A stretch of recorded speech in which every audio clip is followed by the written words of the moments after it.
يا ربي صل على نبيك دائما. عن جابر رضي الله عنه قال: سمعت رسول الله صلى الله عليه وسلم يقول: أفضل الذكر لا إله إلا الله، وأفضل الدعاء الحمد لله. हज़रत जाबिर रज़ी अल्लाह बयान करते हैं कि मैंने आ हज़रत सल्लल्लाहु अलैहि वसल्लम को ये फरमाते हुए सुना कि बेहतरीन ज़िक्र कलमा तौहीद है, यानी इस बात का इकरार करना कि अल्लाह के सिवा कोई माबूद नहीं, और बेहतरीन दुआ अल्हम्दुलिल्लाह है।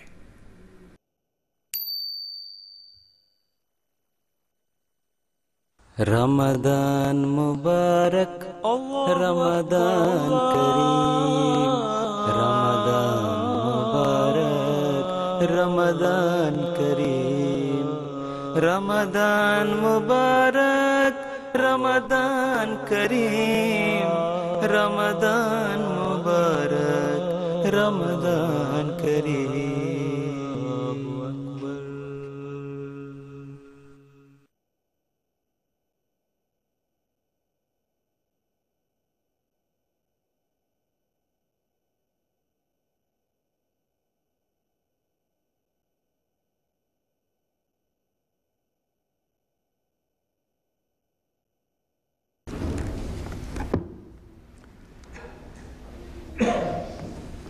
आयत 158-59 से शुरू होगा।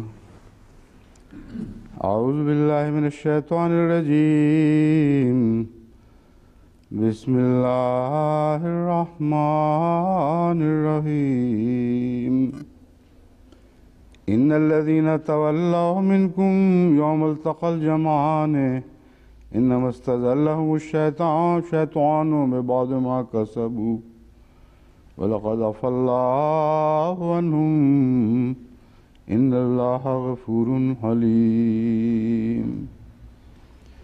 या अय्युहल्लज़ीना आमनू ला तकूनू कल्लज़ीना कफ़रू वक़ालू लिइख़वानिहिम इज़ा ज़रबू फ़िल अर्ज़ औ कानू गुज़्ज़ल लौ कानू इंदना मा मातू व मा क़ुतिलू लियजअलल्लाहु ज़ालिका हसरतुन फ़ी क़ुलूबिहिम, हसरतन है, लियजअलल्लाहु ज़ालिका हसरतन फ़ी क़ुलूबिहिम वल्लाहु युह्यी व युमीत वल्लाहु बिमा तामलून बसीर। वलइन क़ुतिलतुम फ़ी सबीलिल्लाहि औ मुत्तुम लमग़फ़िरतुम मिनल्लाहि व रहमतुन खैरुम मिम्मा यजमऊन। वलइन मुत्तुम व क़ुतिलतुम लइलल्लाहि तुहशरून।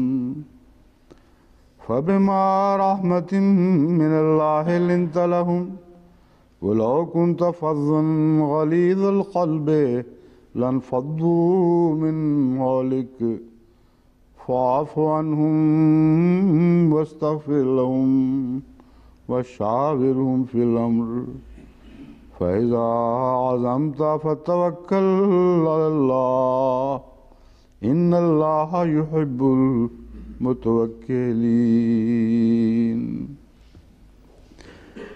मैं क्या निशान आपने गलत जगह लगाया हुआ है। ये सारी आयतें तो पहले हो चुकी हैं। यजमऊन वाली आयत भी कल हुई थी, आप कहते नहीं हुई? मैंने पढ़ा था कुछ यजमऊन। क्यों तफसीर नहीं आई थी? अच्छा, ये आयत जो मैंने तिलावत की हैं इनमें से अक्सर आयत तो ऐसी हैं जिनका तर्जुमा भी पहले पेश किया जा चुका है। J'ai récité le verset ये Yajma'oun. बताया गया है कि आज J'ai déjà présenté la traduction des versets que je viens de présenter et j'ai commenté aussi à ce sujet. फिर बाद में 160 पर वलइन क़ुतिलतुम फ़ी J'ai déjà सबीलिल्लाहि parlé à propos du verset 157 à 159. खैरुम मिम्मा यजमऊन। और अगर तुम अल्लाह के रास्ते में कत्ल किए जाओ या मर जाओ Et si vous êtes tué dans la cause d'Allah, तो अल्लाह ou si vous mourrez, भी है और la maghfiratu min Allah, जो la miséricorde जो ये जमा et le pardon de la part d'Allah तुम और कुतिलतुम valent mieux que les richesses qu'ils amassent.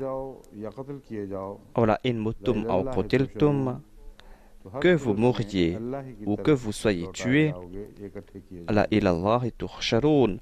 Sûrement c'est auprès d'Allah que vous serez tous rassemblés. अल्लाह की खास रहमत के सबब से है فبما رحمة من الله لنت لهم, c'est grâce à la miséricorde infinie d'Allah que tu es bienveillant envers eux. अगर तू बद अखलाक ولو كنت فظا غليظ القلب, दिल होता लनफद्दू मिन हौलिक car si tu avais été sévère envers eux et si tu avais un cœur dur, il est certain qu'ils se seraient éloignés de toi. दरगुज़र Fa'fu anhum, वस्तगफिर लहुम pardonne-leur, और इन्हें बख्श दे pardonne-leur, wastaghfir lahum, और इनसे et prie qu'Allah leur accorde sa grâce, consulte-les dans les affaires importantes. तू फैसला कर ले यानी मशवरा के فإذا عزمت فتوكل على الله. Puis une fois que tu t'es décidé, अल्लाह ही पर तवक्कुल c'est-à-dire tu dois prendre une décision toi-même, quand tu as pris ta décision, place ta confiance en Allah. Inna Allah yuhibbul mutawakkalin. Assurément, Allah aime ceux qui lui font confiance. इस आज की गुफ्तगू से पहले एक मुझे हवाला दिया गया है कल मैंने जिक्र Avant किया de था, commenter sur ce verset aujourd'hui, हसरत का on m'a माना, présenté une référence, मेरा दिल j'en avais fait mention hier, मुझे नहीं इल्म के à savoir que Hasrat, किसी ने ये बात की है selon moi, वो ये है कि ये लोग je जितना pense चाहें que दुनियाएं, d'autres मोमिनों के दिल exégètes को n'ont pas लेने parlé à के ce लिए sujet, कोशिश करें, à savoir que ces personnes peuvent remuer ciel et terre बदन करने की et ne pourront pas détourner les cœurs des croyants. काम रहेंगे और हमेशा ये Les हसरत incroyants इनके दिल में pourront essayer de détourner les croyants de Dieu et de son prophète, mais ils subiront tout le temps l'échec dans ces tentatives. Et ils diront, si seulement nous pourrions faire quelque chose et affaiblir la foi des croyants. Monsieur Abdul Momin Sahib m'a présenté une référence de Tafsir Kabir Razi. Il a déclaré que l'imam Razi disait la même chose, à savoir que ces gens subiront des échecs dans leurs tentatives et ce sera toujours un regret pour eux. इन कुतिलतुम फी सबीलिल्लाह व मुत्तुम लमगफिरतुम मिनल्लाह व रहमतुम खैरुम मिम्मा यजमाउन। अगर तुम अल्लाह की राह में कत्ल किए जाते हो या मर जाओ लमगफिरतुम मिनल्लाह व रहमतुम Si vous êtes tué dans la cause d'Allah ou si vous mourrez, से मगफिरत और उसकी रहमत la maghfiratu min Allahi, इस सिलसिले में assurément, लफ्जी बहस le pardon जरूरत नहीं है। et la miséricorde d'Allah valent mieux que les richesses qu'ils amassent. Je ne vais pas parler à propos des termes qui ont été utilisés dans ces versets, parce qu'on a déjà parlé à ce sujet. J'ai déjà parlé à propos du verset Qatl. यहाँ कुतिलतुम पहले Le point important qui a été évoqué par les exégètes est que ici on a placé en premier Kutiltum et Muttum après. को पहले क्यों किया गया है और मौत को बाद में क्यों रखा गया है? Pourquoi est-ce qu'on a placé le verbe qatl en premier et le verbe maut après? बड़ा मर्तबा है। Selon les exégètes, मर्तबे की फजीलत के एतबार से ceux qui कत्ल को पहले meurent किया गया है pour la cause d'Allah मौत को बाद में रखा et qui tombent en martyr ont un plus grand statut. C'est pour cette raison qu'on a placé le terme qatl en premier. लेकिन असल वजह और है वो ये है कि जंग में Selon moi, on peut accepter cette explication, mais la vraie raison est tout autre. Au cours des batailles, il est difficile de mourir de mort naturelle. Et certainement, on peut facilement tomber en martyr au cours d'une bataille. Donc ici, l'importance concerne les circonstances.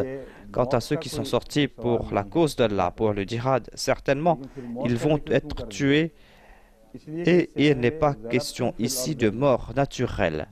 Mais pourquoi est-ce qu'on a mentionné la mort naturelle ici?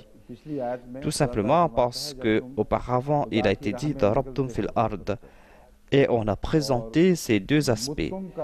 Il est dit que lorsque vous allez sortir pour la cause d'Allah,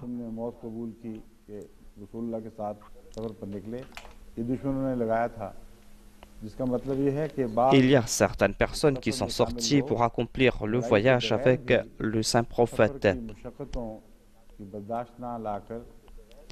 Certains avaient accompagné le saint prophète, non pas pour se battre, mais pour accomplir des voyages, et ils sont morts en cours de route en raison des difficultés du voyage. Les musulmans sont passés par des situations très difficiles au cours de ces voyages. Donc ces personnes qui sont mortes en cours de route ont le statut de martyrs. C'est pour cette raison qu'ils ont été mentionnés après les martyrs qui sont tués pour la cause de Dieu. On mentionne ici les voyageurs qui sont sortis pour la cause de Dieu et qui sont morts en cours de route. C'est pour cette raison qu'on confère le titre de shahid ou de martyr à ces missionnaires et à ces waqf qui n'ont pas été tués, mais qui sont sortis pour accomplir le djihad dans d'autres pays et qui ont accompli un long voyage et qui sont morts à l'étranger. On tire cette conclusion de ce verset et on leur confère le statut de martyr. C'est Dieu qui va conférer ce statut, mais nous avons l'espoir qu'Allah va les mettre en compagnie de ces shuhada qui ont été mentionnés dans ce verset. La in qutiltum fi sabilillahi aw muttum la maghfiratu min Allahi wa rahmatum khairum mimma yajma'un. Il y a le pardon et la miséricorde d'Allah qui valent mieux que les richesses qu'ils amassent. La majorité des exégètes parlent à propos du terme jama et ils disent aussi qu'on a placé en premier maghfira et après cela rahma. Quel est le lien entre ces deux termes? Pourquoi est-ce que Dieu accordera son pardon? Pourquoi est-ce que Dieu accordera sa miséricorde? Je vais parler à propos de cela maintenant.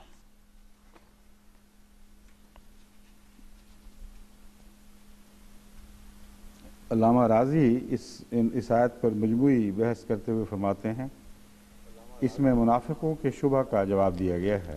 Allama Razi a commenté à propos de ce verset et il déclare qu'ici on a répondu au doute des hypocrites. Et il n'y a pas d'autre issue que la mort. L'homme peut mourir de mort naturelle ou peut être tué. S'il meurt pour la cause de Dieu ou s'il est tué pour la cause de Dieu, cela est mieux pour lui que les plaisirs de ce bas monde. Lorsqu'on meurt, lorsqu'on est en voyage pour la cause de Dieu, on reçoit le titre de martyr.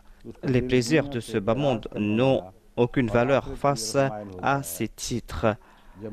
Lorsqu'on accomplit un voyage pour la cause de Dieu, on se tourne vers l'au-delà, on se détourne des choses de ce bas monde. Lorsqu'il est tué, il s'est libéré de son ennemi et jouit de la compagnie de son Seigneur. Quant à celui qui est chez lui, il a toujours des soucis concernant ce bas monde et concernant la mort. Et lorsqu'il meurt dans cet état, il s'est éloigné de son bien-aimé, c'est-à-dire des choses de ce bas monde qu'il aimait. Il n'y a pas de doute que la première personne est la plus chanceuse et que la deuxième personne est la plus malchanceuse. On a aussi présenté une autre prononciation de Muttum en disant qu'on peut prononcer cela comme Mittum.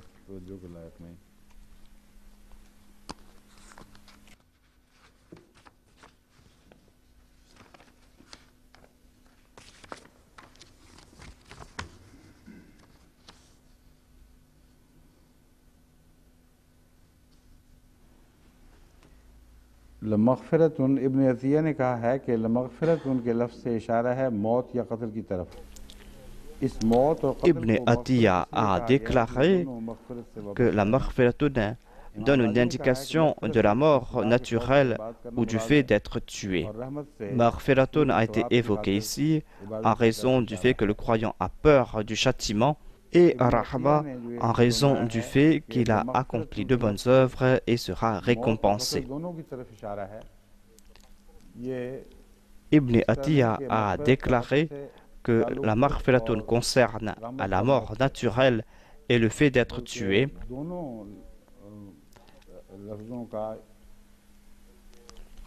Il déclare que ces deux termes, mort et le fait d'être tué, sont liés avec le mot rahma, c'est-à-dire la miséricorde.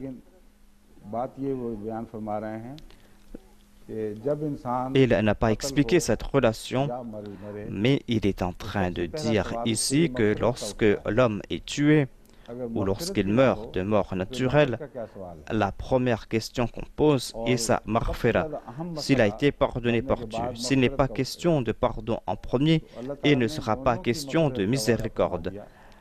Et la première question sera le pardon après la mort. Allah a promis le pardon dans le cas de ces deux personnes. Si vous êtes tué pour la cause de Dieu ou si vous mourrez de mort naturelle, dans les deux cas, je vais vous accorder le pardon. Vos péchés seront pardonnés. Mais la grâce ou la miséricorde est plus importante. La miséricorde est quelque chose d'infini. L'imam Razi a déduit que maghfira signifie accomplir de bonnes œuvres ou des actes d'adoration par peur du châtiment. Mais ici, il n'est pas question d'ibada, on est en train de parler de djihad, selon moi. Il déclare qu'il y a deux types de personnes. Il y a ceux qui accomplissent les bardas afin qu'ils soient pardonnés. Leur récompense sera la maghfira. Et il y a d'autres qui accomplissent les ibadas pour avoir le plaisir de Dieu. Ces personnes recevront la miséricorde de Dieu. Ces conclusions sont justes, mais je pense que ce n'est pas l'imam Razi, mais cela a été évoqué dans le tafsir Bahrul Muhit de Abi al-Hayyan.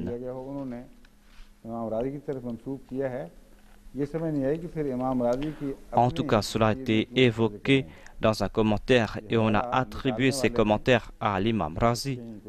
Mais pourquoi est-ce que cela n'a pas été mentionné dans le tafsir de l'imam Razi?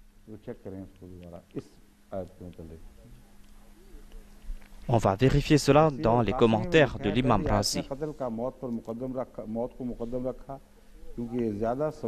Dans le tafsir Qasimi, il est dit qu'on a placé la mort ou le fait d'être tué pour la cause de Dieu en premier parce que cette mort a plus d'importance aux yeux de Dieu. Dans d'autres versets, on a mentionné la mort naturelle en premier. Dans ce verset, Allah a déclaré que vous ne devez pas vous sauver de la mort, mais vous devez vous sauver du châtiment de Dieu. Le point important ici est que l'on a présenté en premier qatl, c'est-à-dire le fait d'être tué, et la mort naturelle après. Maghfira concerne qatl, et Rahma concerne qatl, et la mort a des relations avec le pardon et la miséricorde. Mais dans l'autre verset, on a placé en premier la mort et on a placé ensuite le fait d'être tué après. Le premier verset concerne les shuhada, les martyrs, ceux qui ont participé dans le djihad pour la cause de Dieu, ou ceux qui ont participé dans ce djihad et qui sont tombés à martyrs. Il est dit dans le deuxième verset, il n'est pas question de sabilillah. On présente une situation générale. Et dans une situation générale, on a plus de chances de mourir de mort naturelle que d'être tué. Lors du djihad, il est plus facile d'être tué par l'ennemi que de mourir de mort naturelle. C'est pour cette raison que Dieu a évoqué ce sujet ainsi et a mis cela dans cet ordre précis. Il est dit voilà in muttum aw qutiltum. Ici, on parle à propos des êtres humains en général, ceux qui craignent la mort. Il leur est dit que vous mouriez de mort naturelle ou que vous soyez tués, sachez que vous serez tous rassemblés auprès de Dieu.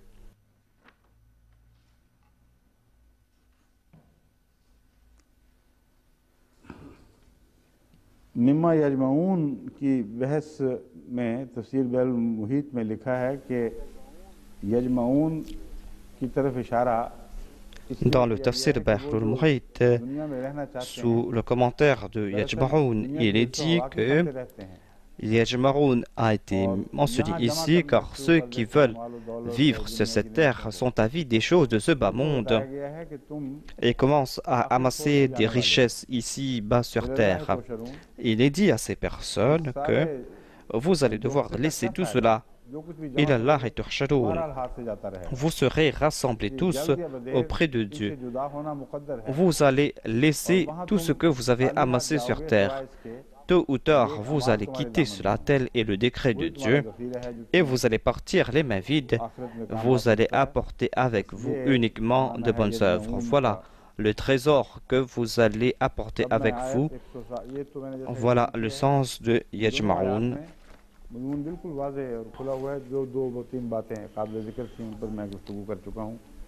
Le sujet est clair et net dans ces deux versets. J'ai déjà mentionné tous les faits que je devais mentionner concernant ces deux versets. Maintenant, je vais parler à propos du verset 160. فَبِمَا رَحْمَةٍ مِنَ اللَّهِ لِنْتَ لَهُمْ.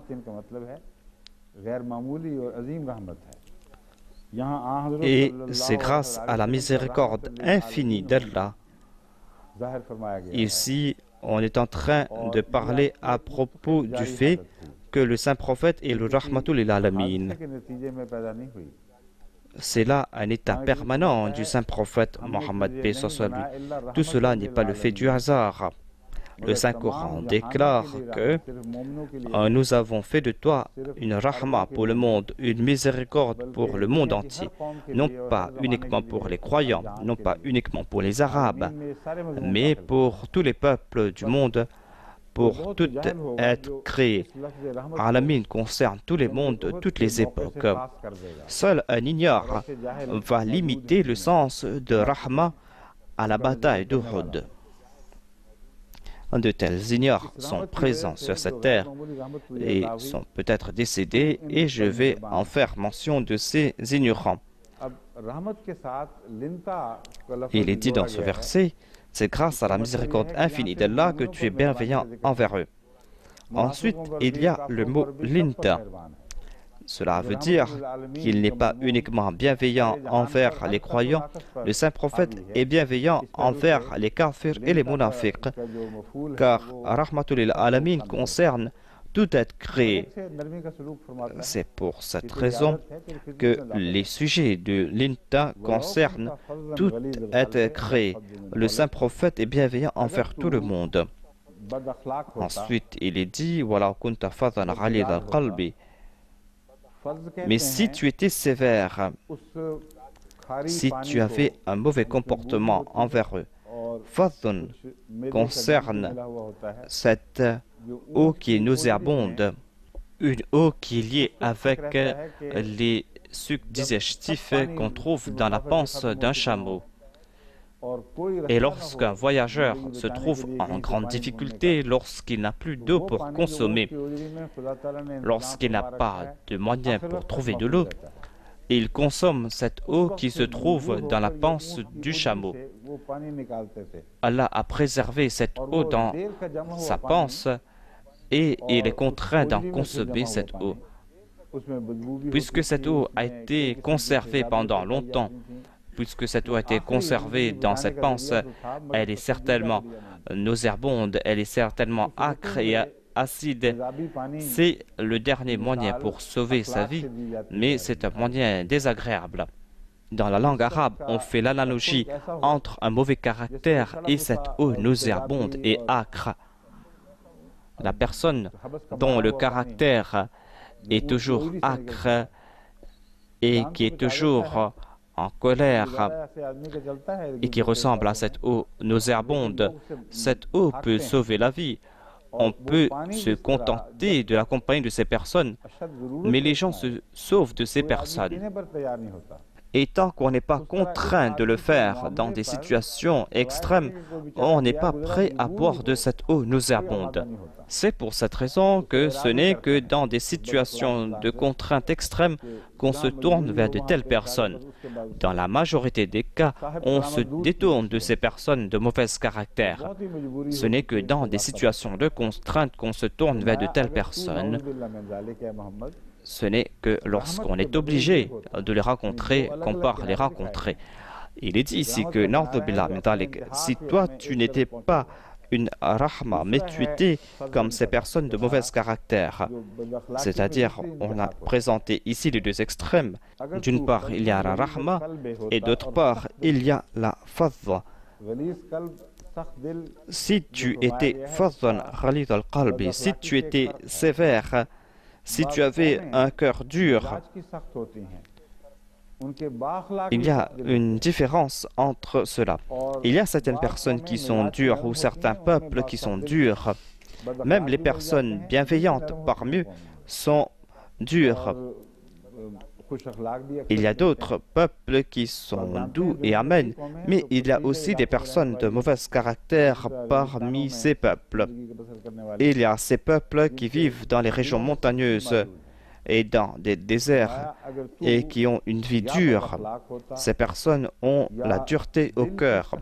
Et il est dit à propos du saint prophète, si tu avais un mauvais caractère ou si tu étais dur de cœur, en dépit du fait que tu viens d'un peuple qui a un cœur dur, les Arabes étaient toujours véhéments dans leurs émotions, dans leur animosité. Il y avait toujours cette véhémence en eux. Il est dit à propos du saint prophète que si tu étais ainsi, il se serait sauvé de toi. Pourquoi est-ce qu'on a présenté cet extrême? Pourquoi est-ce qu'il n'a pas été dit que si tu ne possédais pas la rahma en toi? Cette relation avec le saint prophète Mohammed ne se basait pas uniquement sur son caractère. Et le saint prophète possédait d'autres qualités. Il possédait la taqwa. Il possédait d'autres valeurs. Ces qualités et ces valeurs étaient en si grand nombre qu'il aurait dû se placer à l'extrême pour que les gens s'éloignent de lui.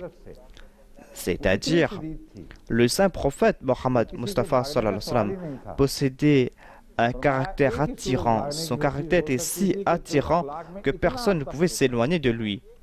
Il est dit qu'il n'y avait qu'une seule situation pour que les gens se détournent de toi. Tu devais être certainement dur et extrêmement sévère pour que les gens se détournent de toi. Ton cœur devait être dur. Et c'est là que les gens se seraient détournés de toi. Mais toi, tu es la personnification de la miséricorde divine. Tu es la miséricorde pour le monde entier. C'est pour cette raison que ces gens ne pourront s'éloigner de toi. Certains malheureux ont détourné le sens de ces versets. Mais avant, je vais parler à propos de la grandeur du saint prophète Mohammed Mustafa sallallahu alayhi wa sallam. Je vous fais comprendre qu'ici, on devait mentionner les gens qui ont abandonné le saint prophète Mohammed paix soit lui. Aucune personne ne pourra s'éloigner de toi tant qu'elle n'est pas contrainte à l'extrême. Ces personnes ne pourront s'éloigner de toi, car toi tu es la miséricorde de Dieu.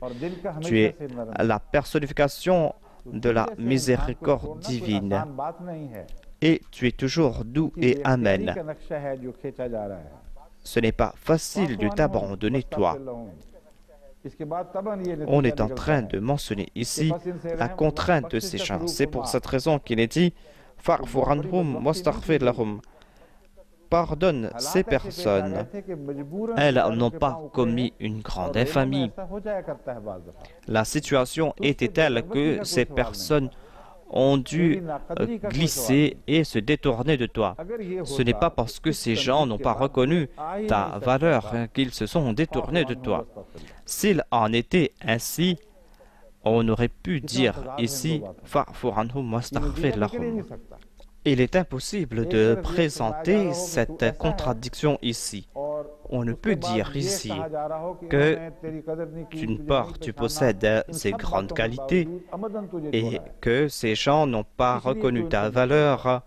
En dépit de tes grandes qualités, ces gens t'ont abandonné intentionnellement et que tu dois les pardonner. Cette conclusion n'est pas logique. Un exégète chiite peut présenter de telles explications. Wéri peut présenter de telles explications. Mais aucune personne noble ne peut accepter de telles explications. Ces gens ne méditent pas sur ces versets. Ces gens utilisent ces versets uniquement afin de faire étalage de leur animosité. Il est dit dans ce verset, Fa'fu anhum wastaghfir lahum. Fa'fu signifie nettoyer l'ardoise, ne pas laisser de traces.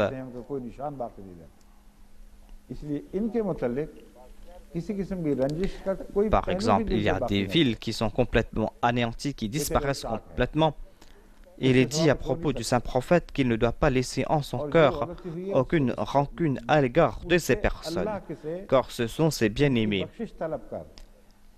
Il est dit au saint prophète qu'il doit pardonner ces personnes et de demander à Allah de leur accorder son pardon. Tu as pardonné ces personnes, mais demande à Allah de leur accorder son pardon, car cet incident était très grave. Ils avaient abandonné le saint prophète Mohammed Mustafa sallallahu alayhi wa sallam. Quelles que soient ces contraintes, abandonner le saint prophète est quelque chose de grave. Et ceux qui ont été coupables de cela ont certainement eu du regret. Afin de consoler ces personnes, Dieu a déclaré ici que tu vas pardonner ces gens, tu as l'habitude de pardonner, mais demande à Allah de leur accorder son pardon, sinon ces personnes ne seront jamais consolées. Ensuite, il est dit, Washawirhum fil amr, continue à les consulter. Ne les abandonne pas, ne les rejette pas. Consulte-les dans les choses importantes.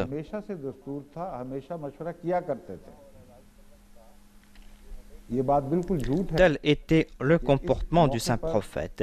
Il demandait toujours conseil, il consultait toujours les autres. Il est tout à fait faux de dire que Dieu a déclaré ici que ces gens se sont rebellés et que tu n'as pas accepté leurs conseils et que maintenant tu dois certainement les consulter, sinon ils vont t'abandonner. De telles conclusions sont fausses.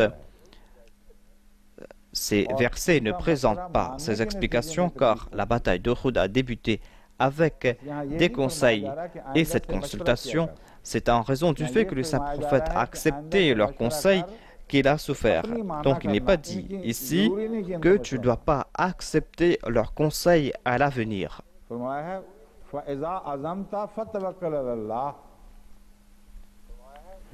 Il est dit فَإِذَا عَزَمْتَ فَتَوَكَّلْ عَلَى اللَّهِ.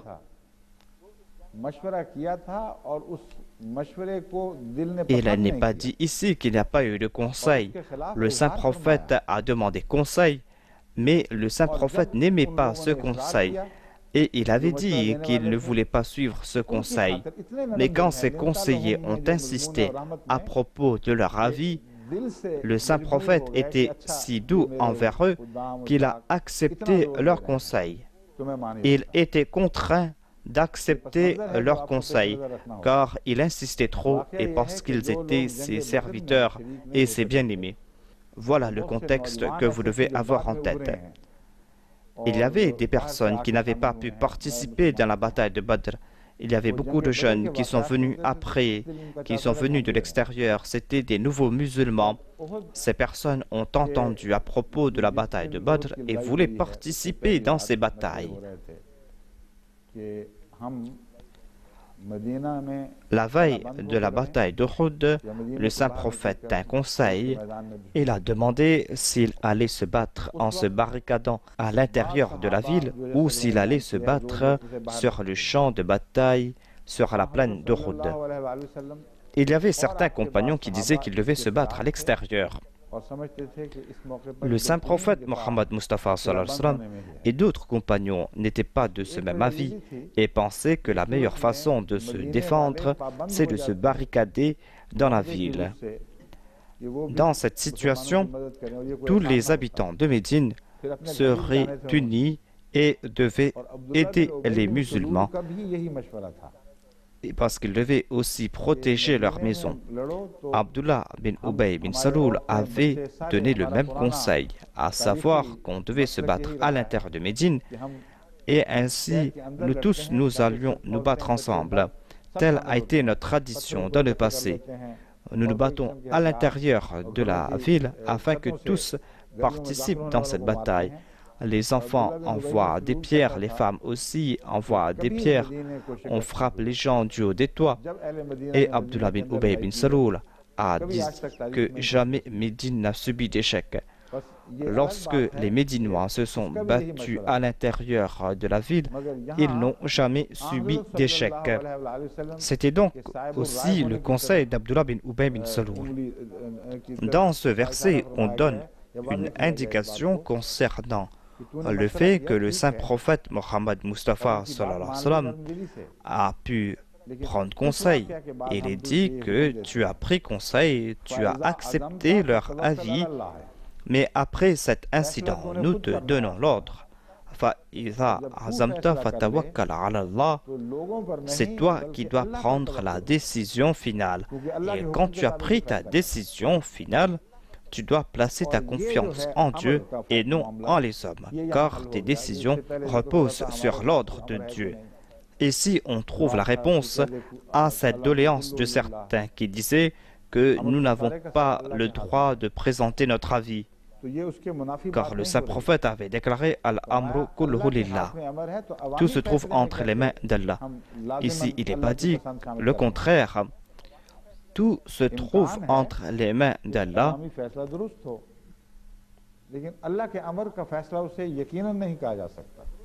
Il se peut que la décision de la majorité soit la meilleure, mais on ne peut comparer cela à la décision d'Allah.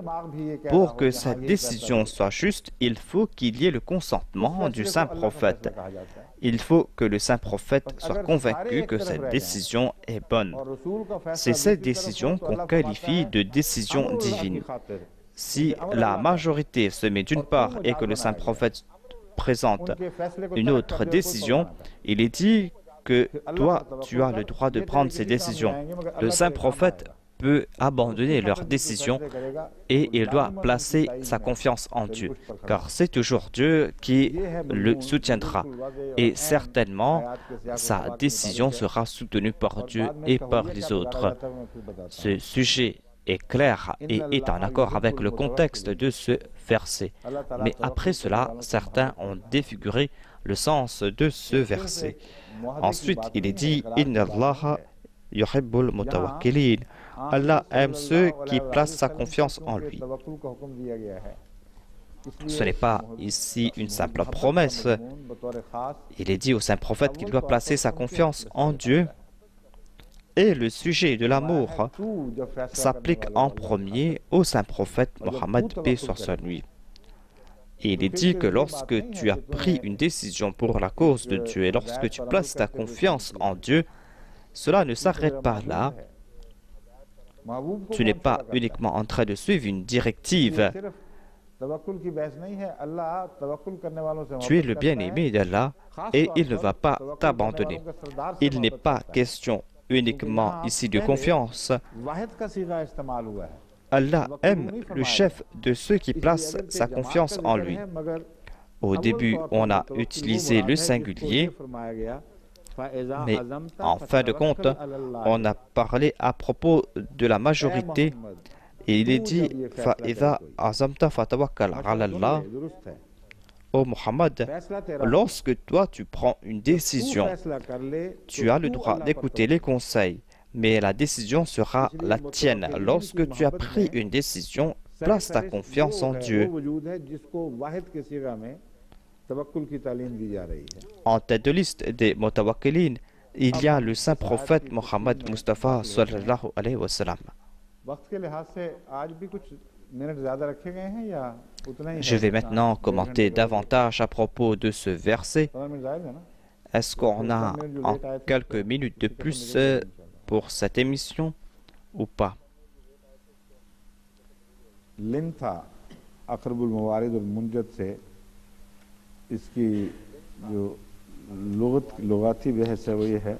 Quel est le sens de Linta? Aqrabul Mawarid et Munjid ont présenté le sens de ces versets.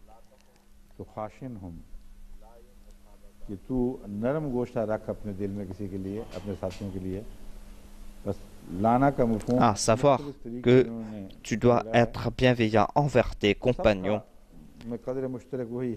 Ils ont expliqué le terme lana de différentes manières. Mais ce qui est commun est que on doit être bienveillant envers les uns et les autres, on doit être amen et doux envers les autres. Voilà le sens de ce verbe lana. Fazan signifie une personne qui a un mauvais caractère. Cela ressemble à cette eau qui se trouve dans la panse d'un chameau et qu'on consomme lorsqu'on meurt de soif. Ghalada signifie être dur.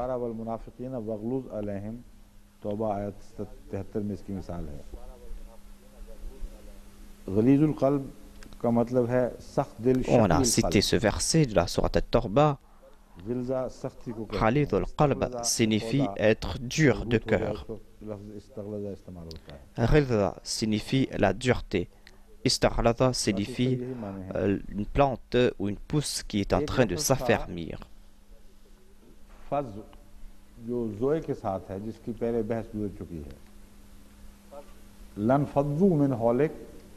Et il y avait aussi le verbe fadh.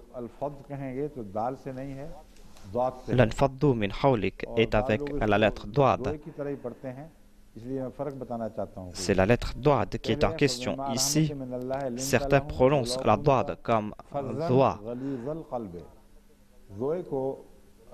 Il est dit Walaw kunta faddan ghalid al-qalb. Et il y a la lettre doa. Quand on prononce la lettre doad, on doit pousser la langue au-delà des dents. Et la lettre doad, on la prononce avec la langue derrière les dents. Je ne maîtrise pas ces prononciations, c'est pour cette raison que je demande pardon aux Arabes, mais je suis en train de présenter le son le plus proche. Ici, il est question de la lettre doad. Infadda signifie réduire en 1000 morceaux un objet. Par exemple, il y a le fait de briser le sceau d'une lettre et réduire ce sceau en 1000 morceaux. Fidda signifie aussi l'argent. L'imam Raghib déclare que Infadda al-Qawm signifie s'éparpiller.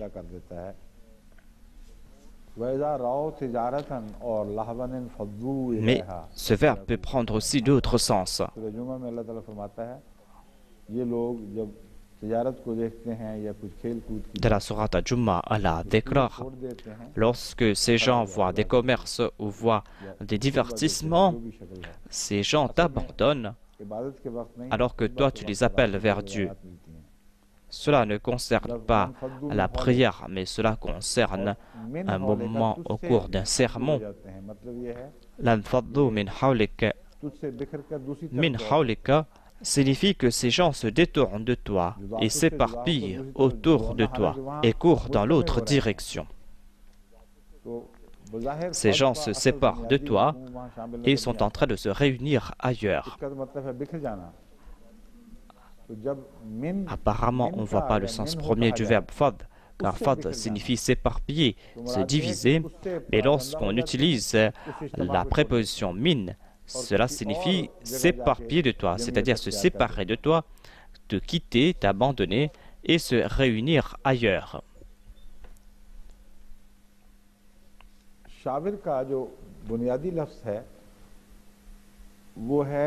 Il y a aussi le verbe shawir et le sens premier c'est de presser du miel.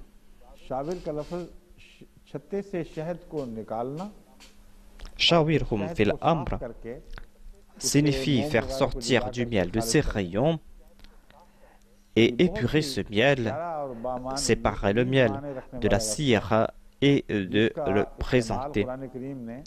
Ce verbe a des sens très intéressants et le Saint-Coran a présenté jusqu'à tous les sens de ce verbe. Une abeille prend aussi des conseils lorsqu'elle commence à consommer le nectar d'une fleur. Cette abeille consomme le nectar et transforme ce nectar grâce à des sucs qui se trouvent en son fort intérieur. Et ce nectar se transforme ensuite en miel. Si on accepte les conseils les yeux fermés, on ne pourra pas qualifier cela de shawir ou de conseil. Il faut que celui qui demande conseil apporte quelque chose. Et l'abeille consomme uniquement toutes les bonnes choses, consomme uniquement des choses pures. L'abeille consomme le nectar et élabore et purifie le miel. Le conseil ou la mashwara signifie demander conseil à quelqu'un, mais ne pas accepter ses conseils au pied de la lettre, faire preuve d'intelligence, juger ce conseil et accepter la meilleure partie, et ne cesser de méditer à propos de ce conseil, d'épurer ce conseil et de présenter la meilleure partie.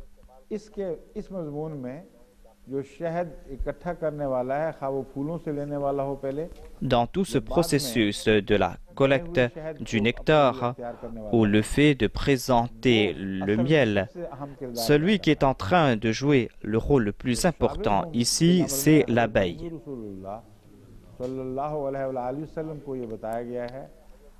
Il est dit ici, Shawirhum fil amr.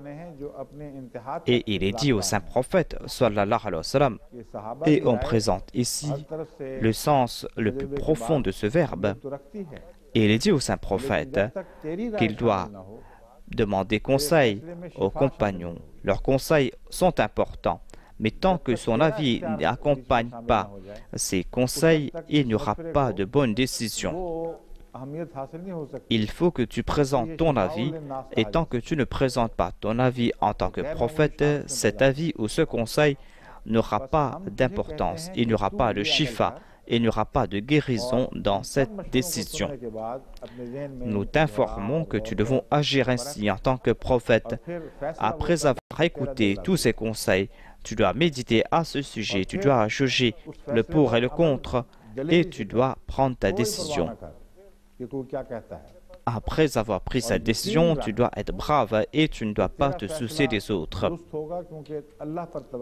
Tu dois avoir la certitude que certainement ta décision est la meilleure car tu as placé ta confiance en Dieu.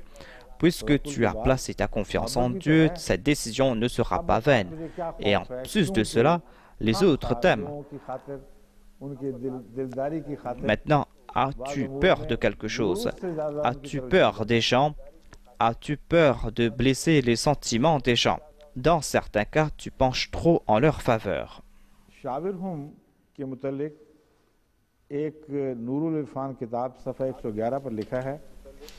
À propos du verbe shawir, il est dit dans un ouvrage que c'est un récit de Hazrat Ibn Abbas. Il est dit que cela a été révélé à propos de Hazrat Abu Bakr ou de Hazrat Omar. Ce sont des récits qu'on invente à l'instar des récits qu'on a inventés à propos de Hazrat Ali. Ils sont en train de limiter les sens des versets du Saint-Coran.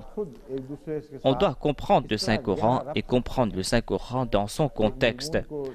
Et les versets s'expliquent les uns et les autres. Les versets sont liés les uns et aux autres.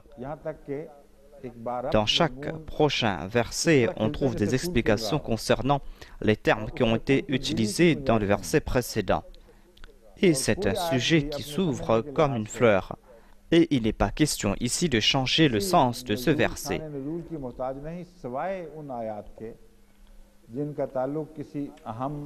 Et aucun verset n'a pas besoin de Shan et Nuzul, sauf ces versets qui sont liés avec des incidents historiques importants.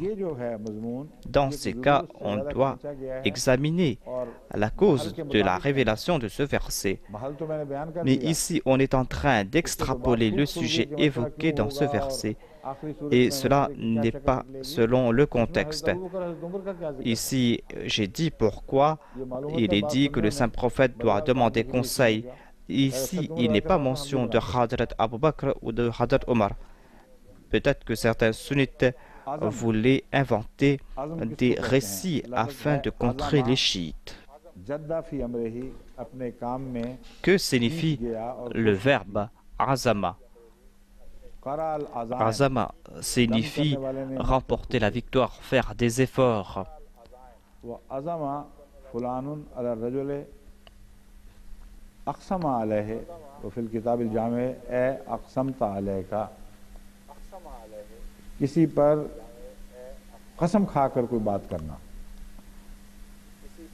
Cela veut dire aussi jurer lorsqu'on dit quelque chose. Faire un serment, dire que certainement je vais accomplir cette tâche. Quel est le sens de Faïda Azamta? Le sens est que celui qui fait un serment renforce sa décision et démontre qu'en aucun cas je vais abandonner cette décision.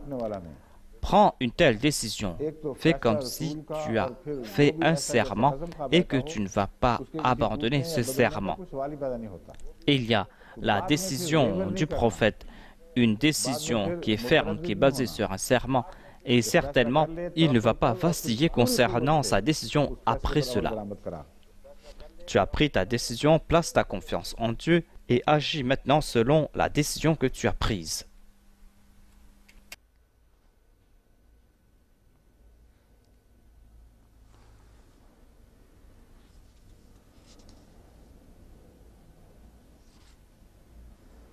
बाकी सारी जो हैं ना बहसें वो इन्हीं मज़ामीन के गिर्द घूम रही हैं जो मैं बयान कर चुका हूँ। कोई ख़ास बात Toutes les autres explications qui ont été mentionnées ici concernent les faits que j'ai déjà évoqués auparavant. S'il y a quelque chose d'important, je vais en faire mention. बास कहते हैं कि शाबिर हुम की ज़रूरत क्या है? जब नबी का खुदा से ताल्लुक है और उससे Certains disent pourquoi Shawirhum, puisque le prophète a un lien direct avec Dieu, puisqu'il prend des décisions basées sur les décisions de Dieu, pourquoi est-ce qu'il doit prendre conseil avec les autres? L'imam Shafi a présenté quelque chose d'intéressant ici. Selon lui, c'est comme demander la décision d'une vierge pour son mariage. Ils disent que c'est la même situation. Pour plaire à quelqu'un, on lui demande conseil, mais on n'accorde aucune importance à ses conseils. La situation n'est pas la même ici. Le conseil ici concerne les suivants du saint prophète. Il est dit que les compagnons du saint prophète ont présenté les bonnes choses, ont présenté les paroles de sagesse. Tu dois prendre ces paroles de sagesse, mais c'est toi qui dois prendre la décision. Tu dois juger entre ces conseils, c'est toi qui dois prendre la décision finale. Et tant que tu n'as pas pris ta décision, on ne va pas accepter leurs conseils. Après cela, place ta confiance en Dieu. Si on n'accorde pas d'importance à ces conseils, les gens seraient découragés. Il est dit à propos du saint prophète qu'il doit réunir ces gens. Quand nous étions enfants, je me souviens de ces incidents. On disait à ceux qui étaient plus petits que nous que vous n'allez pas jouer avec nous. Lorsqu'ils insistaient, on disait que tu peux venir jouer, mais tu n'as aucune importance à nos yeux. On ne peut pas attribuer la même chose au saint prophète. Allah ne peut dire que ses conseils n'ont pas d'importance. Il ne peut dire que ses conseils ont pour but tout simplement à plaire à ces gens. Allah déclare que toi, tu es une miséricorde pour eux. Ce sont tes bien-aimés. Et pour nous faire comprendre le sujet du conseil, il nous présente l'exemple de l'abeille.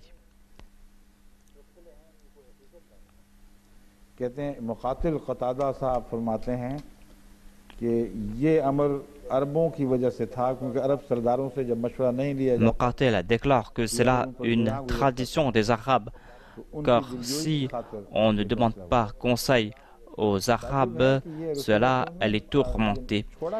On a pris cette décision afin de plaire aux chefs arabes.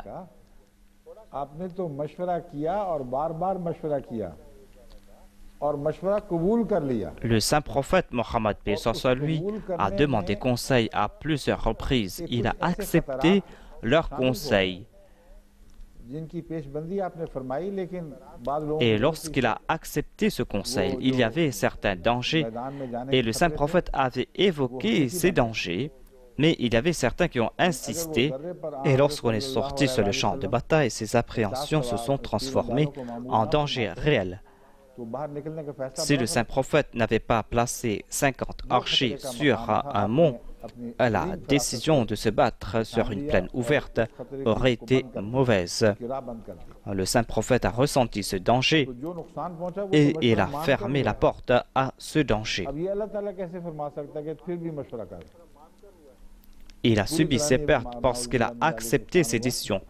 Pourquoi Allah pourra-t-il dire accepte ses conseils encore une fois?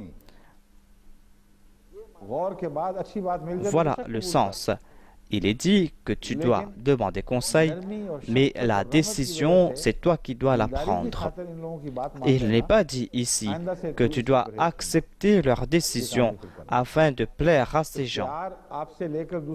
Tu dois éviter pareil comportement après. Ici, on est en train de donner ce choix au saint prophète Mohammed lui. Et certains orientalistes ont détourné le sens de ces versets.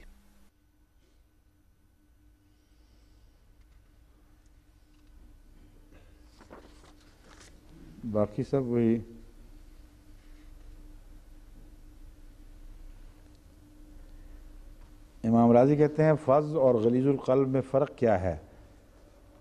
कहते हैं फज़ जो है वो बदअखलाकी को ज़ाहिर करता है और गलीजुल क़ल्ब. L'imam Razi présente le sens de fadh en disant que fadh signifie le mauvais caractère et ghalidul qalb signifie le fait qu'on ait le cœur dur.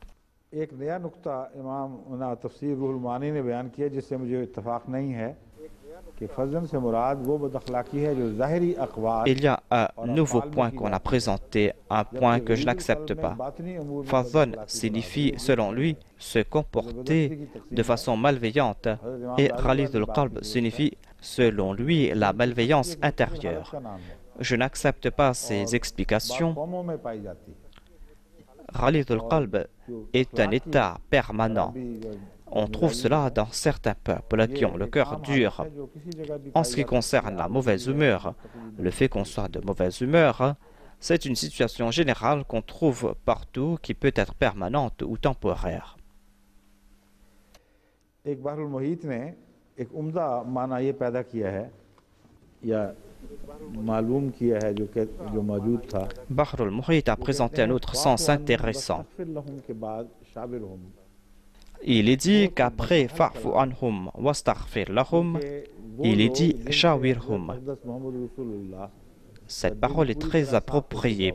Le saint prophète, paix soit lui, avait le cœur net concernant certaines personnes et il avait prié pour qu'Allah leur accorde son pardon.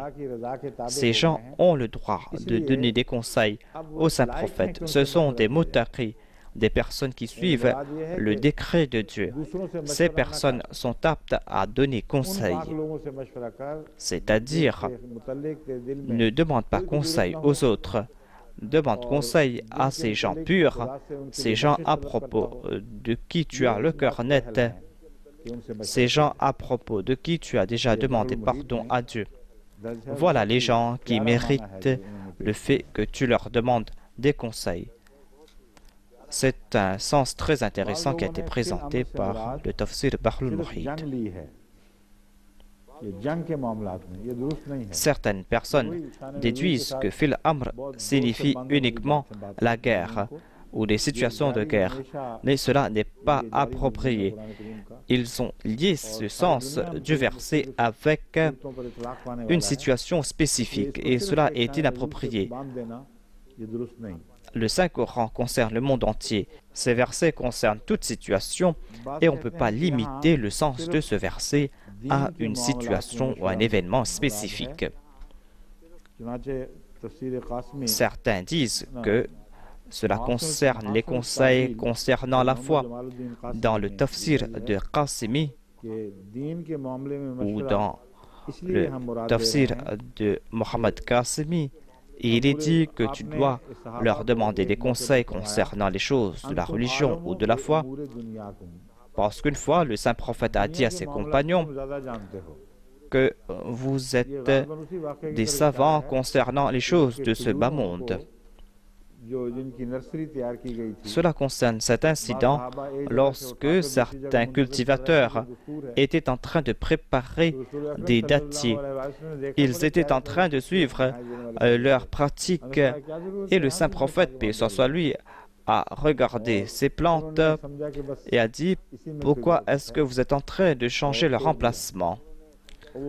Et ils ont cru qu'il y aura des bénédictions dans ce conseil du saint prophète et ils ont abandonné leur pratique.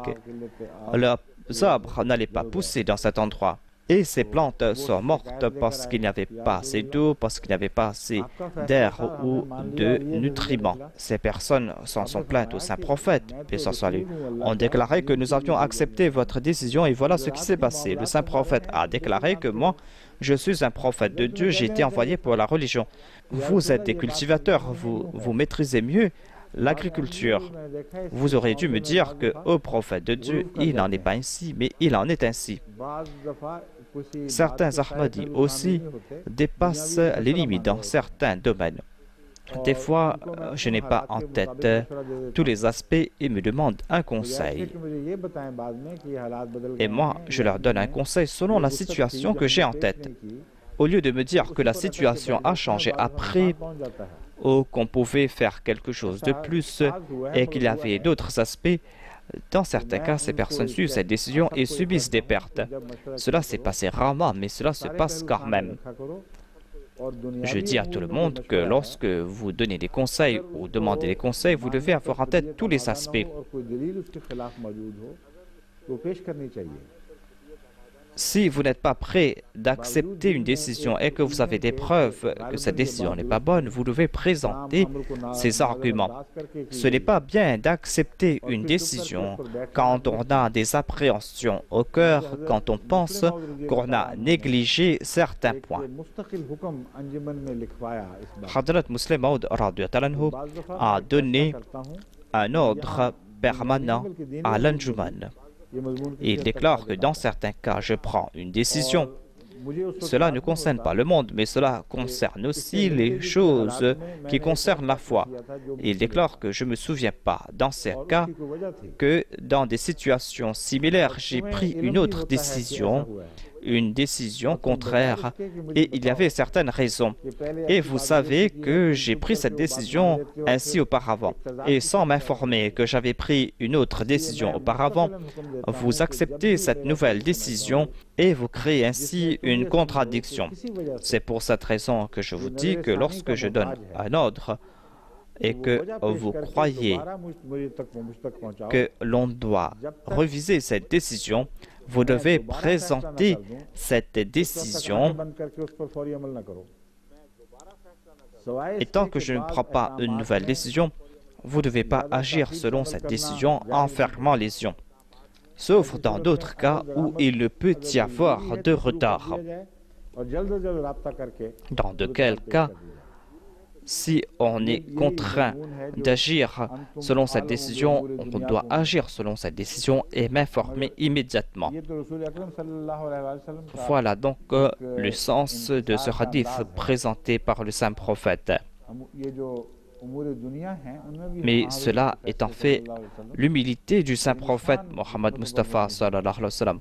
Le saint prophète, paix soit sur lui, connaissait aussi les choses de ce bas monde et sa connaissance était basée sur de grandes sagesses.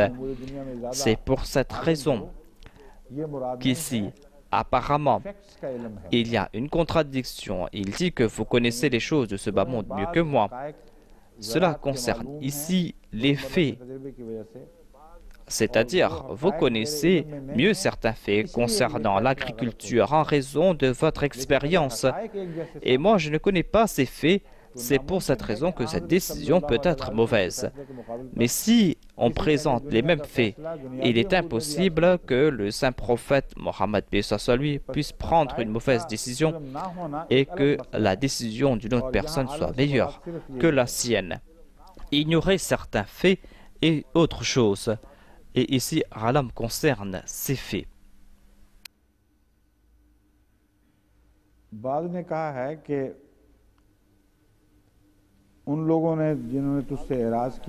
Certains ont dit que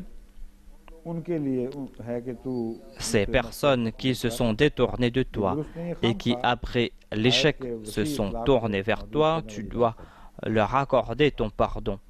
Mais de telles explications limitent l'essence de ces versets.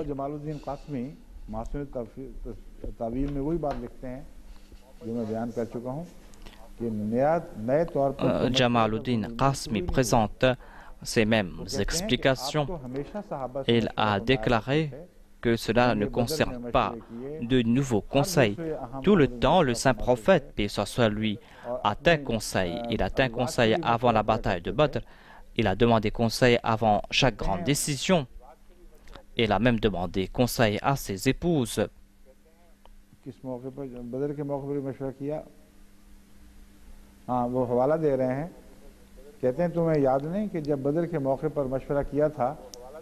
Il a cité une référence, il a déclaré. Il avait demandé conseil au cours de la bataille de Badr ou avant la bataille. Miqdad avait déclaré que nous ne sommes pas de ceux qui vont agir comme le peuple de Moïse. Son peuple lui avait dit, va toi et ton Seigneur et allez vous battre. Allez vous battre, toi et ton Seigneur, et nous allons nous asseoir ici. Miqdad a déclaré que nous allons vous battre devant vous et derrière vous. Nous allons vous battre à votre gauche et à votre droite. Et l'ennemi ne pourra pas vous atteindre sauf en traversant sur nos cadavres. C'était un conseil qui a été donné. C'est en raison de ce conseil que Miqdad a prononcé ces paroles. Et il y a eu des bénédictions dans cette décision. C'est pour cette raison qu'il y a toujours de la sagesse dans ces conseils. Il y a cet ordre qui a été donné au saint prophète, paix soit sur lui, et il a dit que c'est là une situation permanente. Il y aura tout le temps ces conseils au sein de la Oumma. Ce n'est pas quelque chose de temporaire. En demandant conseil, on enlève les doutes qu'on a à l'esprit. On a le cœur net. Si une personne ne peut présenter son avis, et lorsqu'on demande conseil, quelqu'un peut dire que non, selon nous, il y a ces aspects qu'on doit prendre en compte. Ainsi, on arrive à enlever les doutes individuels et on présente aussi une pensée collective et on arrive à agir facilement. On a cette force pour pouvoir atteindre son objectif. Avant la bataille de Badr, il y a Miqdad qui a fait cette déclaration et cela a certainement transformé les cœurs. Et ils étaient certainement très déterminés après cette décision. Cela n'a fait que renforcer la persévérance et leur certitude.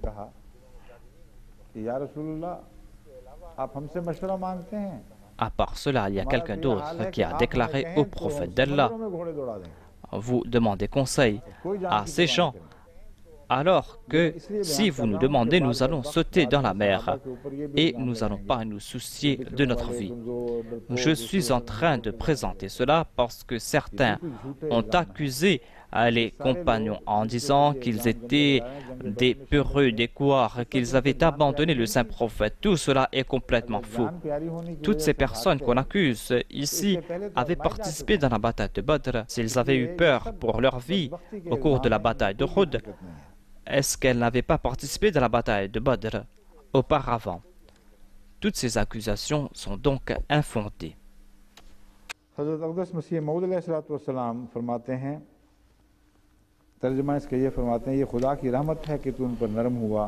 Le Messie promis à l'Islam déclare que c'est là une grâce que Dieu t'a accordée.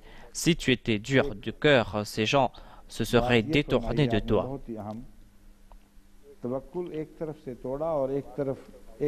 À ce propos, il a présenté un autre point important. Il a déclaré qu'il y a d'une part la tawakkul, la confiance, le fait de placer sa confiance en Dieu. C'est-à-dire que ta relation avec les hommes se limite à ses conseils. Quand tu as pris ta décision, ta relation est avec Dieu maintenant. Tu t'es tourné vers Dieu. Et tawakkul signifie que tu as coupé ta relation avec les hommes et tu t'es tourné vers Dieu. C'est un sens très intéressant et qui démontre la perfection de la confiance qu'avait le saint prophète Mohammed Mustafa sallallahu alayhi wa sallam. Le Messie promis l'Islam a parlé longuement à ce sujet et il a cité l'exemple de ce compagnon qui était venu rencontrer le saint prophète, paix soit lui, et qui avait laissé à l'extérieur son chameau pour se présenter au saint prophète. Lorsqu'il est sorti, le chameau était parti. Il est retourné voir le saint prophète en se plaignant, en disant au prophète d'Allah: je suis venu vous rencontrer et j'ai placé ma confiance en Dieu. J'ai cru que grâce à la bénédiction de cette rencontre, mon chameau sera toujours là, mais le chameau est parti. Le saint prophète a dit que ce n'est pas là la tawakkul. Tawakkul, placer confiance en Dieu, signifie que vous devez attacher votre chameau et ensuite placer confiance en Dieu. Vous devez user de tous les moyens que vous avez à votre disposition. Pour avoir des doutes après, cela n'est pas un signe non plus de tawakkul.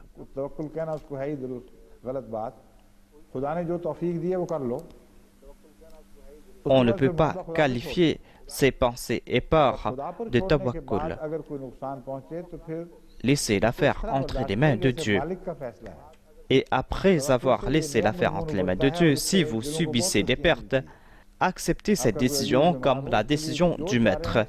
Et il y a un autre aspect de tawakkul. Donc, si un parent est malade, vous devez utiliser tous les moyens que vous avez à votre disposition. Vous devez placer votre confiance en Dieu. Si vous placez votre confiance en Dieu, vous allez vous détourner des moyens et vous allez vous lier avec Dieu. Si vous subissez une perte, vous ne pouvez pas vous plaindre à Dieu, car c'est lui le maître. Mais quant à ceux qui placent toute leur confiance en les moyens et en les hommes, ils n'arrivent pas à se détourner de cette relation. Et lorsque on prend une décision qui va à leur rencontre, ces personnes se plaignent, sont impatientes et disent « Voilà ce qui s'est passé à notre grand malheur ». Cela fait comprendre qu'ils plaçaient toute leur confiance en ces moyens. Si vous placez votre confiance en Dieu, vous n'avez pas le droit de vous plaindre à Dieu. Voilà l'enseignement qui a été donné aux croyants, c'est-à-dire qu'ils doivent faire preuve de patience lorsqu'ils subissent des pertes. Le Messie premier, l'Islam, a expliqué tout ce sujet dans une seule phrase. Il déclare que la tawakkul signifie couper une relation et établir cette relation avec Dieu.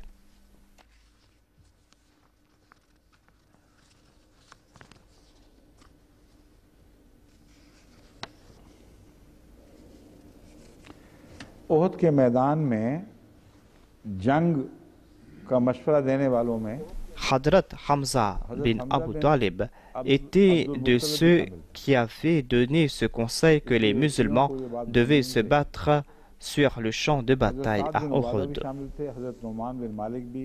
Les chiites ne doivent pas oublier cela.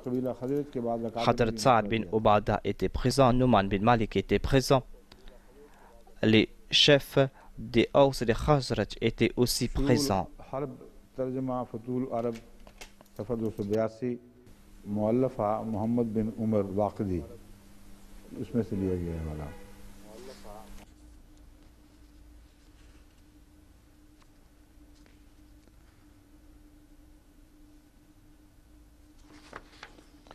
अब आइए मुस्तशरिकीन की तरफ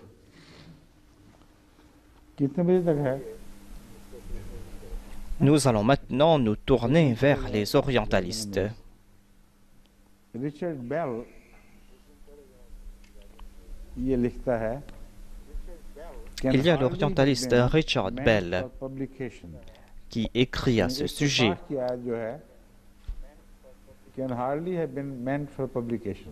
C'est-à-dire le verset 160 ne devait pas être publié.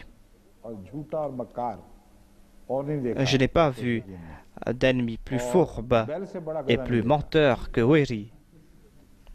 Et parmi les orientalistes, celui qui est le plus sot, c'est Bell. C'est un âne même.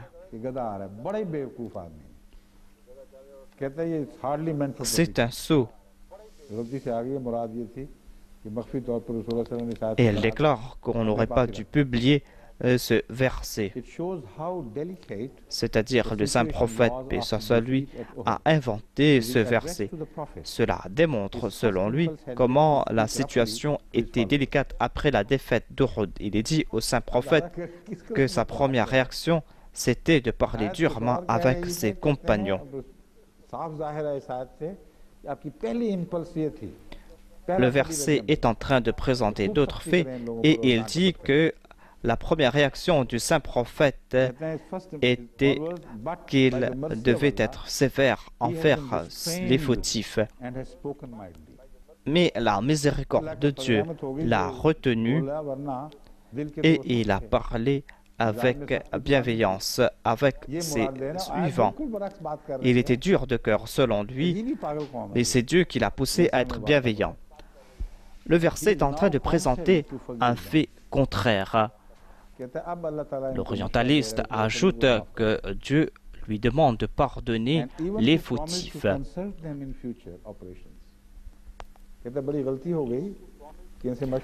et de promettre qu'il va les consulter à l'avenir. Selon lui, il a subi ses pertes parce qu'il n'a pas demandé conseil. C'est pour cette raison qu'il doit promettre maintenant aux compagnons qu'il va leur demander conseil. Je vous ai présenté toute la situation et certainement, il est en train de porter des accusations mensongères. Ces paroles ont des relents de sottise. Weri est l'ennemi le plus acharné et Bell est le plus sot parmi les orientalistes.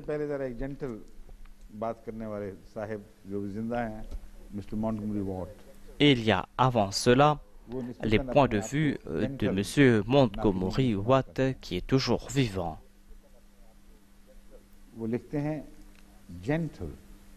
Il se considère comme un orientaliste modéré. Et il est dit qu'il y a un conseil qui a été donné au saint prophète.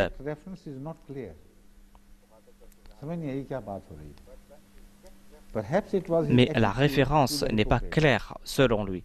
C'est-à-dire, il ne comprend pas on parle de qui. Peut-être que cela concerne son attitude envers les hypocrites. Peut-être qu'il n'a pas tout présenté. Mais le verset est très clair ici. Ces orientalistes maîtrisent la langue arabe. Ils ont appris la langue arabe en Palestine et dit que je ne comprends pas ce que dit ce verset.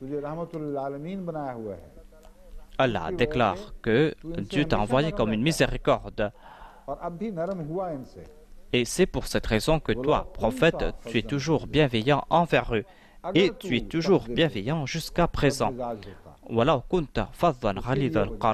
Si tu avais été dur de cœur, si tu avais été de mauvaise humeur, eh bien la situation aurait été tout autre. Mais M. Watt déclare qu'il ne sait pas ce qui se passe ici.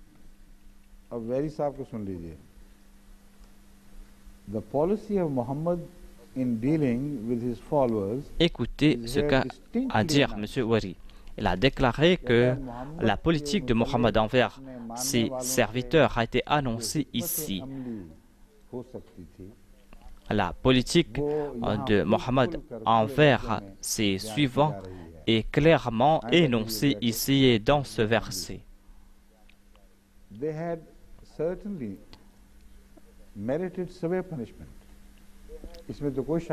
Ils avaient certainement mérité un châtiment sévère.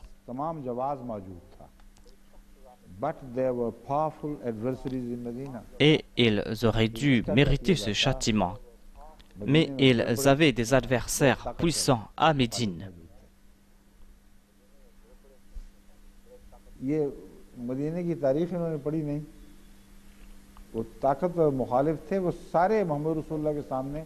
Il n'a pas étudié l'histoire de Médine. Tous ses ennemis puissants étaient contraints de se mettre devant le saint prophète, paix soit lui. On avait déjà accepté le pacte de Médine et on avait accepté le saint prophète comme le chef de Médine concernant les affaires de ce bas monde. S'il y avait ces adversaires puissants à Médine, pourquoi les hypocrites avaient-ils accepté le saint prophète? Les hypocrites sont ceux qui se cachent par courtise. Les braves, ceux qui ont la certitude quant à leur puissance, ne se cachent pas comme des hypocrites.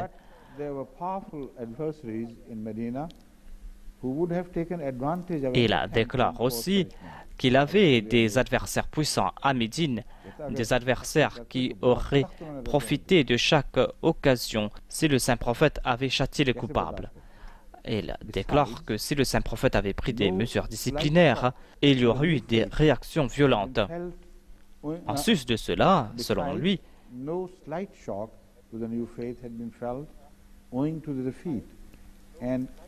il y a eu ces chocs qui ont secoué la foi en raison de cette défaite et il était important d'établir cette foi. C'est pour cette raison qu'il a fait preuve de pardon et c'est pour cette raison qu'il a fait preuve de bienveillance. Selon M.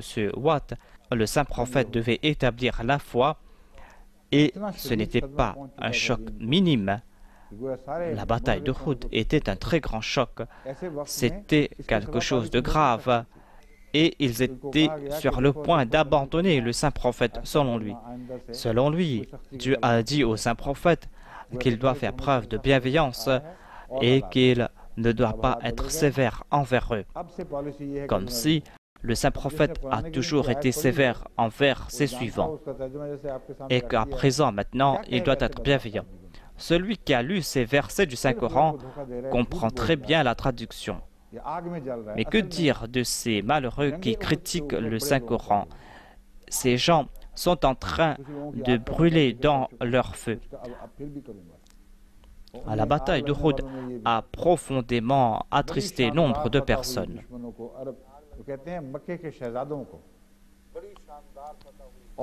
Il y a eu une grande victoire. Il a présenté ces gens comme les princes de la Mecque. Mais que s'est-il passé avec ces princes?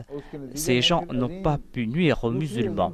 L'islam n'a fait que progresser et en conséquence, il y a eu d'autres victoires. Voilà ce qui est en train de tourmenter ces orientalistes. Pourquoi l'ennemi n'a-t-il pas anéanti les musulmans? Ils étaient sur le point d'anéantir l'islam, mais ils n'ont pas pu le faire.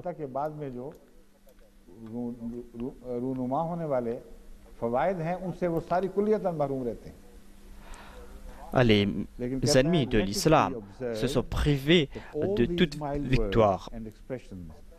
Mais M. Watt déclare que ces paroles bienveillantes, ces paroles de pardon sont présentées comme des paroles qui viennent de la part de Dieu. Il déclare que ce n'est pas le saint prophète qui a présenté ces paroles. Il est en train de mettre ces paroles dans la bouche de Dieu. Il attribue ces paroles à Dieu.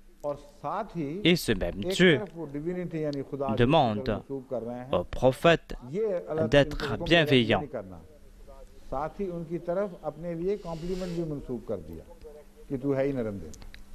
Dieu est en train de faire le compliment du saint prophète en disant qu'il est doux et amen.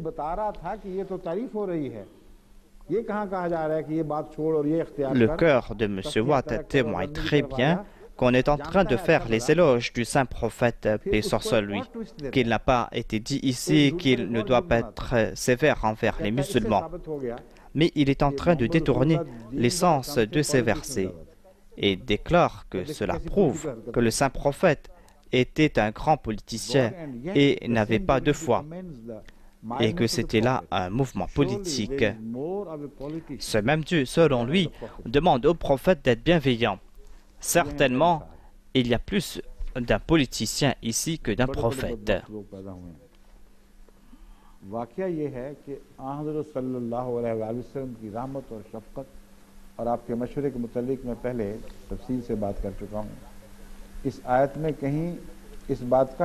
J'ai déjà parlé à propos de la miséricorde et du pardon du saint prophète Mohammed Mustafa sallallahu alayhi wa sallam.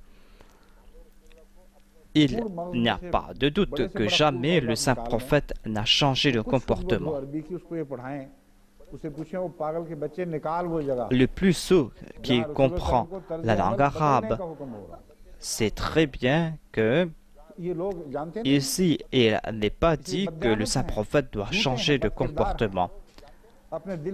Ces orientalistes ne comprennent-ils pas cela? Cela prouve tout simplement qu'ils sont malhonnêtes, qu'ils cherchent des moyens tout simplement pour dire des sottises. C'est pour cette raison qu'on ne va pas les quitter. Nous n'avons pas lancé ces attaques et nous allons certainement répondre à ces attaques.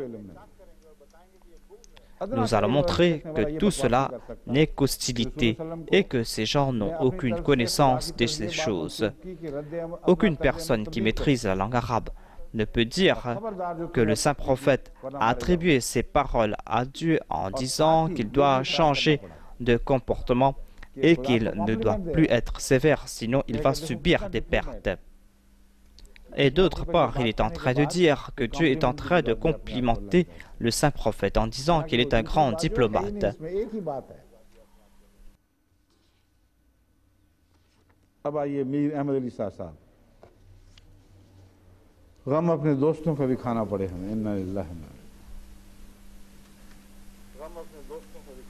The deserters in Uhud actually deserve to be punished.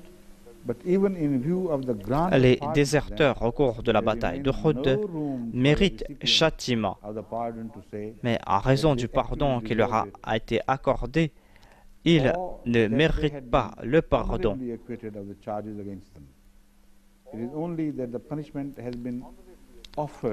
Cela ne veut pas dire qu'ils ont été acquittés. Ils ont tout simplement été pardonnés, mais la charge est toujours là contre eux. Ils ont été convaincus. Ils déclarent qu'ils ont été pardonnés, mais ils n'ont pas le droit de dire que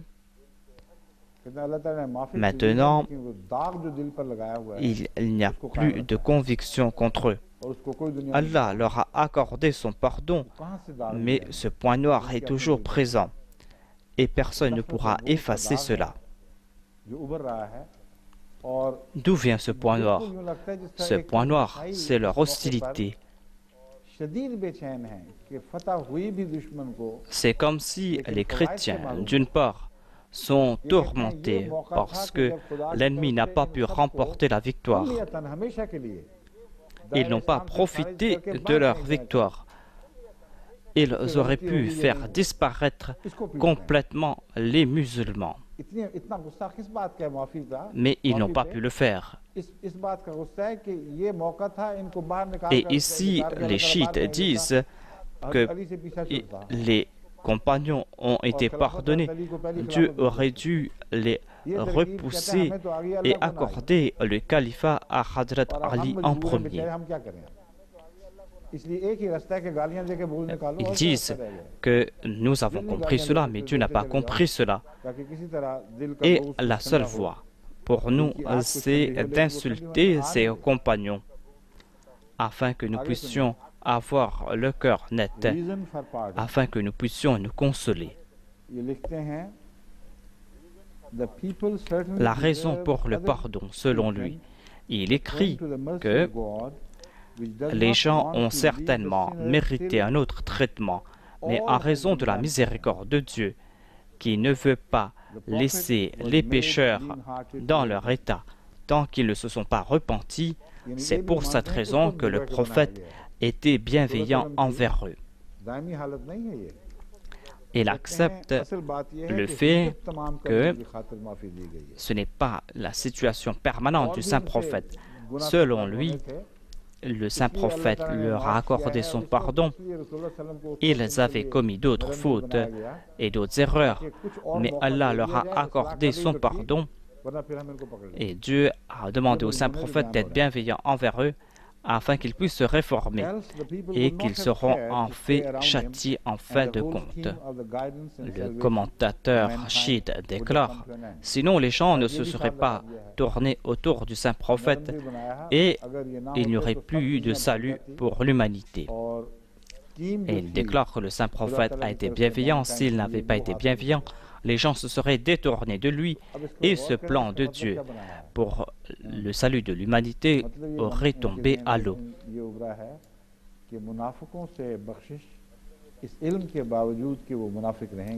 Selon ce chiite, on a pardonné aux hypocrites en dépit du fait qu'on savait qu'ils étaient des hypocrites, car Dieu était contraint de le faire.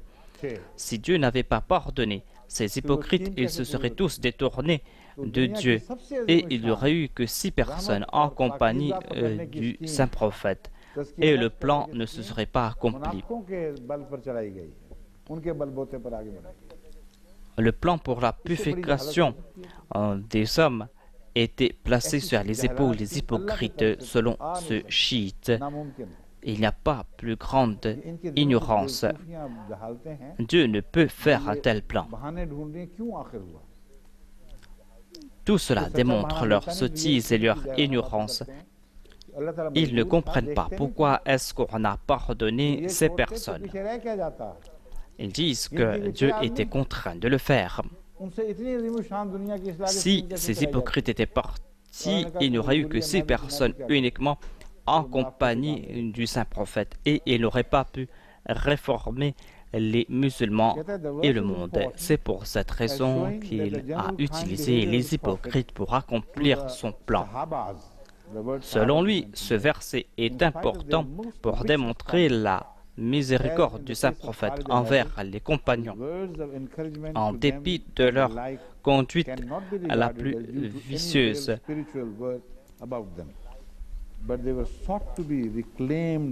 on ne doit pas accorder d'importance spirituelle aux compliments faits en faveur des compagnons. Et l'histoire va démontrer cela à l'avenir, et il n'y a pas de garantie pour eux. Le résumé de cette parole est que ce verset est important parce que ici on a démontré la miséricorde du saint prophète en dépit de leur conduite la plus malveillante, en dépit du fait qu'ils avaient commis de grandes infamies, en dépit de leur mauvaise conduite, comme dans le cas de Khalid et des autres.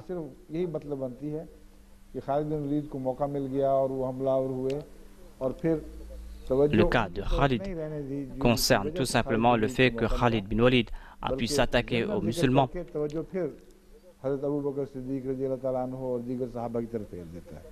et il a détourné le sens de ces versets et s'est tourné encore une fois vers Abu Bakr et Omar. Les compliments du saint prophète envers ses compagnons n'ont aucune importance spirituelle. Les paroles de Dieu ou les paroles du saint prophète n'ont aucune importance. Ces paroles d'encouragement n'ont pas de sens véritable selon lui. Cela ne veut pas dire selon lui que le saint prophète devait être bienveillant envers eux.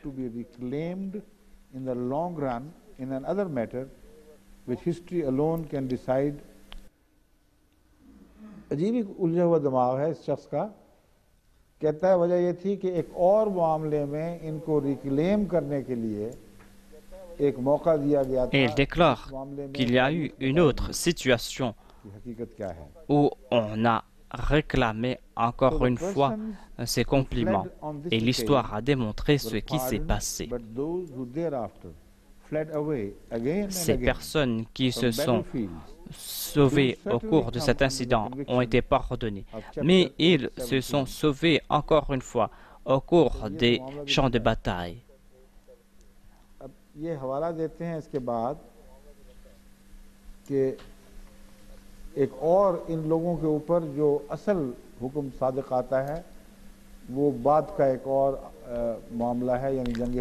déclare qu'il y a un autre commandement divin qui va s'appliquer à ces personnes. Il donne une indication concernant la bataille de Hunayn et il a déclaré qu'on va prouver là-bas que ces gens se sont détournés du saint prophète. La preuve sera indéniable contre eux après. Je vais parler à ce propos demain et je dois démontrer leurs mensonges et je dois aussi présenter les autres récits.